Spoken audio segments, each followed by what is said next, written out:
കൊല്ലം ചടയമംഗലത്ത് മുക്കുപണ്ടം പണയം വെച്ച് പണം തട്ടിയ യുവാവ് അറസ്റ്റിൽ.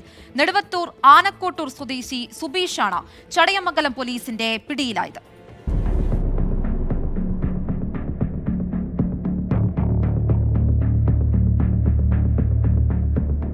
കഴിഞ്ഞ മാസം 10-ാം തീയതി സുബീഷ് ആയൂരിലെ മണിമുറ്റത്ത് ഫിനാൻസിൽ 17 ഗ്രാം തൂക്കം വരുന്ന മുക്കുപണ്ടം പണയം വെച്ച് 82,000 രൂപ കൈക്കലാക്കുകയായിരുന്നു. ബാങ്കിന്റെ ഓഡിറ്റിംഗിലാണ് മുക്കുപണ്ടമാണെന്ന് കണ്ടെത്തിയത്.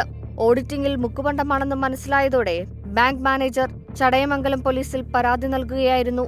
സംഭവത്തിൽ ആനക്കോട്ടൂർ സ്വദേശി സുബീഷിനായി ചടയമംഗലം പോലീസ് അന്വേഷണം തുടരുന്നതിനിടെയാണ് സമാനമായി മുക്കുപണ്ടം പണയം വെച്ച് പണം കൈക്കലാക്കിയ കേസിൽ പുത്തൂർ പോലീസ് ഇയാളെ അറസ്റ്റ് ചെയ്തത്.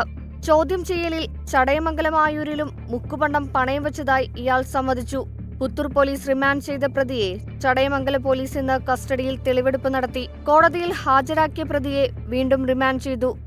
24 കൊല്ലം.